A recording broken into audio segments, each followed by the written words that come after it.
بسم اللہ الرحمن الرحیم۔ السلام علیکم۔ یہ چیپٹر ایک انتہائی حساس موضوع پر ہے، ایک ایسا موضوع جس نے پچھلے 150 سال میں کئی ابہام پیدا کیے ہیں، لیکن ان ابہام کی وجہ صرف اس کی حساسیت تھی۔ کوئی اس موضوع پر کھل کر بات کرنے کو تیار نہیں ہوتا تھا۔ میں اس چیپٹر کو 2 حصوں میں تقسیم کر رہا ہوں۔ پہلا حصہ اس موضوع کی سنجیدگی اور حساسیت پر بات کرے گا،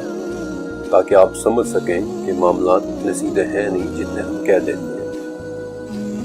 پہلے حصے میں کئی سوالات بھی کھڑے ہوں گے جو بظاہر ایک ڈیڈ اینڈ، ایک بند گلی نظر آئیں گے، لیکن اس چیپٹر کا دوسرا حصہ آپ کو ان سوالوں کے جوابات دینے کے لیے تیار کرے گا۔ تاریخ میں فاسلز ایک لمبے عرصے سے مل رہے ہیں، اور فاسلز ان ہڈیوں کو کہتے ہیں جو لاکھوں سال سے زمین میں دبی ہوئی ہوں۔ یہ فاسلز کبھی ڈائنوسورز کے ہوتے اور کبھی معدوم ہو چکے جانوروں کے، لیکن 1856 کے جرمنی میں ایک ایسی دریافت ہوئی جس نے مستقبل کی دنیا کو بدل کر رکھ دیا اور بہت سے مذاہب کو چیلنج بھی کیا، حتیٰ کہ مسلمانوں کو بھی۔ یہ دریافت تھی ایک انسان نما کھوپڑی کی، اور انسان نما کا مطلب یہ ہے کہ اس کھوپڑی کی شیپ تو بالکل انسانوں والی تھی، لیکن وہ دریافت انسانی کھوپڑی سے کہیں زیادہ بڑی اور کہیں زیادہ چپٹی تھی، جیسے انسان جیسی کوئی مخلوق ہو۔ اس کھوپڑی کی عمر معلوم کرنے کے لیے ایک سائنٹیفک میتھڈ اپنایا گیا جسے کاربن ڈیٹنگ کہتے ہیں، اور اس ٹیکنیک سے پتہ چلا کہ یہ کھوپڑی تو لاکھوں سال پرانے کسی مخلوق کی ہے جو کہ انسان جیسی تھی۔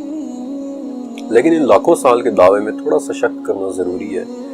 کیونکہ کاربن ڈیٹنگ ٹیکنیک میں اگر سیمپل یعنی جس چیز کی عمر معلوم کی جا رہی ہے اس میں تھوڑی سی بھی ملاوٹ ہو جائے تو بہت غلط رزلٹ سامنے آتا ہے۔ کاربن ڈیٹنگ ایک بہت زیادہ قابل اعتماد طریقہ نہیں ہے، اسی لیے جہاں ایک طرف کھدائی کے دوران ایک کے بعد ایک فاسلز ملنے لگے، وہیں دوسری طرف ان کی عمریں معلوم کرنے کے لیے کاربن ڈیٹنگ کے علاوہ بھی نئی سے نئی ٹیکنالوجی ایجاد ہوتی چلی گئی، مثلا ریڈیو کاربن ڈیٹنگ، مثلا الیکٹران پیرامیگنیٹک ریزوننس، مثلا تھرمولومینیسنس ڈیٹنگ، مثلا ریڈیومیٹرک ڈیٹنگ، مثلا انکریمنٹل ڈیٹنگ، اور اس وقت ان ڈھانچوں یا ان کھوپڑیوں کی عمریں معلوم کرنے کے لیے جدید ترین ٹیکنالوجی میں ایکسلریٹڈ میس اسپیکٹرومیٹری اور یورینیم تھوریم میتھڈز شامل ہیں۔ یہ وہ میتھڈز ہیں، یہ وہ ٹیکنیکس ہیں، وہ طریقہ کار ہیں جو کسی بھی چیز کے پگمنٹس کو ڈائریکٹ سیمپل کر کے بتا دیتے ہیں کہ فلاں چیز اتنے ہزار یا اتنے لاکھ سال پرانی ہے۔ تو اب 2 سوال کھڑے ہوتے ہیں کہ ان کھوپڑیوں کی عمر معلوم کرنے کا ایک طریقہ ناقابل اعتبار ہو سکتا ہے، دوسرا طریقہ ناقابل اعتبار ہو سکتا ہے، تیسرا ناقابل اعتبار ہو سکتا ہے، لیکن جب تمام ٹیکنالوجیز ایک جیسا رزلٹ دکھائیں تو پھر یقین کرنا پڑ جاتا ہے کہ وہ واقعی لاکھوں سال پرانے ڈھانچے ہیں۔ دوسرا سوال یہ کہ ایک ڈھانچہ فراڈ ہو سکتا ہے، 2 ڈھانچے فراڈ ہو سکتے ہیں، 10 ڈھانچے فراڈ ہو سکتے ہیں، اور یہ سچ ہے کہ لوگوں نے فیک ڈھانچے بنائے بھی ہیں، لیکن یہ بھی سچ ہے کہ اب تک 6000 ایسے ڈھانچے مل چکے ہیں جن کی آتھینٹسٹی میں، جن کے سچے ہونے میں، جن کا حقیقی ہونے میں کوئی شک نہیں ہے کہ وہ واقعتاً لاکھوں سال پرانے ہیں۔ اور اس سے ایک بہت ہی خوفناک تھیوری پیدا ہوئی کہ یہ کھوپڑیاں کسی ایسی عجیب و غریب مخلوق کی ہیں کہ جو انسان سے پہلے اس زمین میں آباد تھی، اور انسان کے بجائے جانوروں کے زیادہ قریب تھی، اور انسان اسی کی نسل سے آگے پیدا ہوئے، اور اس تھیوری کو نام دیا گیا تھیوری آف ایوولوشن، یعنی نظریہ ارتقاء۔ اب یہ ایک بڑی پریشان کن دریافت تھی، اور ماڈرن نسل کے ذہن میں طرح طرح کے شک اور شبہات پیدا ہونے لگے کہ کیا واقعی ایوولوشن سچ ہے؟ کیا واقعی انسان کسی ایسی حیوان نما مخلوق کی نسل سے ہے؟ اور اگر یہ بات سچ ہے تو یہ تھیوری کسی بھی الہامی مذہب سے بہت زبردست طریقے سے ٹکرا رہی تھی کہ پہلے انسان حضرت آدم مٹی سے بنے تھے، اور یہ تھیوری کہتی ہے کہ انسان کسی حیوان نما مخلوق سے بنا تھا۔ اب اس ٹکراؤ سے نمٹنے کے لیے تمام مذاہب نے اپنی اپنی تھیوریز پیش کی۔ عیسائیوں نے یہ کہہ کر رد کر دیا کہ یہ سب ڈھانچے، یہ سب فاسلز وغیرہ جھوٹ ہیں، فراڈ ہیں، انہیں خدا نے صرف ہمارا ایمان ٹیسٹ کرنے کے لیے زمین میں رکھا ہے۔ ایسے یہودیوں نے بھی انہیں جھوٹا کہہ کر جان چھڑا لی، لیکن مسلمانوں میں اوپینین ڈیوائڈ ہونا شروع ہو گئی، رائے تقسیم ہونا شروع ہو گئی۔ کچھ اسکالرس نے خاموشی اختیار کر لی، کچھ اسکالرس نے ایوولوشن کے کچھ حصوں کو مان لیا اور کچھ کا انکار کر دیا، اور کچھ اس بات پر ڈٹ گئے کہ نہیں، ایوولوشن محض ایک تھیوری ہے، صرف ایک اندازہ ہے، ایک دھوکہ ہے۔ لیکن مسئلہ یہ تھا کہ صرف کہہ دینے سے کہ یہ ایک تھیوری ہے، ایک اندازہ، ایک دھوکہ ہے، جان نہیں چھوٹ جاتی۔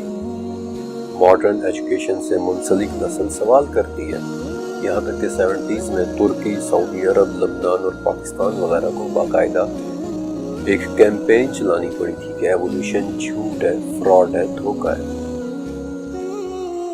آخرکار اسکالرس کی اکثریت نے یہ حل نکالا کہ ہمیں اس موضوع پر توقف سے کام لینا چاہیے، یعنی کہ جو چیز قرآن میں ڈکلیئر نہیں ہوئی ہوئی اس پر بحث کی کوئی ضرورت نہیں ہے۔ اب اس توقف سے فائدے کے بجائے نقصان زیادہ ہوا، اور اس وقت صورتحال کچھ یوں ہے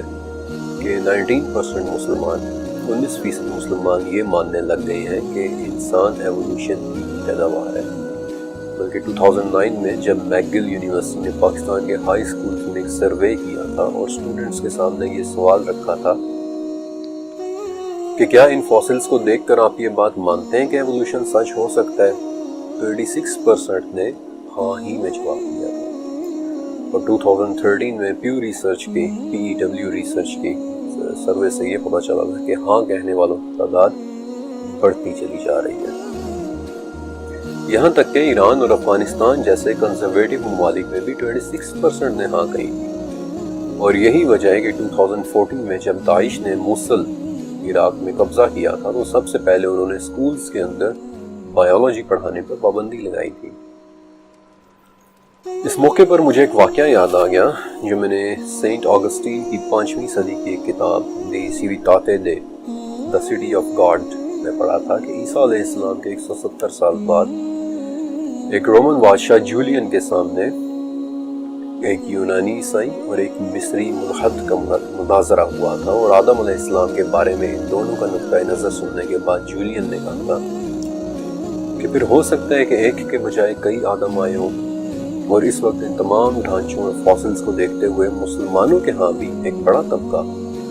اس کانسیپٹ کا قائل ہو چکا ہے۔ اور میں امید کرتا ہوں کہ اب آپ کو اس موضوع کی سنجیدگی اور اس کی حساسیت کا اندازہ ہو چکا ہوگا کہ اس پر انٹلیکچول انداز میں بات کرنا، دلائل کے ساتھ بات کرنا کس قدر ضروری ہے، اور انٹلیکچول انداز میں بات کرنے کے لیے ہمیں بہت ہی توجہ سے قرآن، حدیث اور بذات خود ان ڈھانچوں کو اسٹڈی کرنا ہوگا۔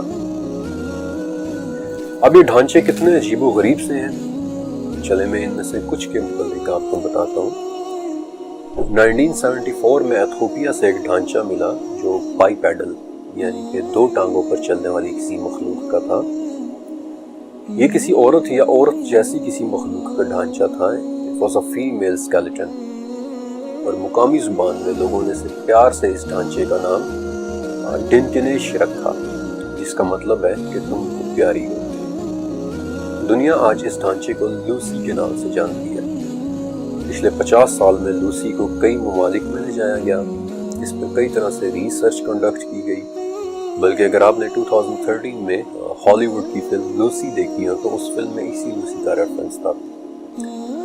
بہرحال مختلف طریقوں سے اس کی ایج ڈسکور کی گئی، اس کی عمر معلوم کی گئی، تو پتہ چلا کہ لوسی آج سے 32 لاکھ سال پہلے زمین میں جیا کرتی تھی۔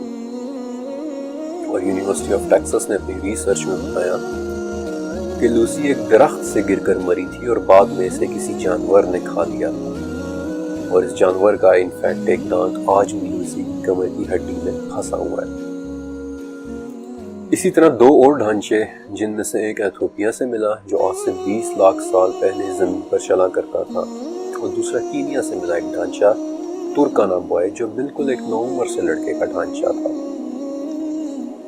لیکن میں آپ کو 2 بہت ہی عجیب و غریب دریافتوں کے بارے میں بھی بتانا چاہتا ہوں۔ پہلی تو آج کے اسرائیل میں ملی تھی، یہ 1 نہیں 2 نہیں بلکہ 9 ڈھانچوں کی پوری ایک فیملی تھی جسے قذفے کہتے ہیں۔ اور سب سے عجیب بات کہ ان میں سے جو ڈھانچہ سب سے چھوٹا تھا وہ ایک بچے کا تھا جس کے ہاتھ میں 12 سنگے کے سینگ تھے۔ اور دوسری عجیب دریافت انڈونیشیا کی ایک بہت بڑی غار لیانگوا میں ہوئی تھی، اور وہاں پر بھی ایک نہیں دو نہیں بلکہ قصبے کی طرح 9 ڈھانچوں کی پوری ایک فیملی تھی، اور سب سے عجیب بات کہ یہ سب کے سب صرف اور صرف 3 فٹ کے تھے، یعنی کہ آج کے حساب سے بالکل بونے، بلکہ انہیں تو نام بھی ہابٹس ہی کا دیا گیا تھا، یعنی کہ بونے۔ اس کے علاوہ چائنا میں پیکنگ مین، گریس میں پیٹرالونسکل، یہ سب لاکھوں سال پرانے ڈھانچوں کے فاسلز ہیں، اور ساؤتھ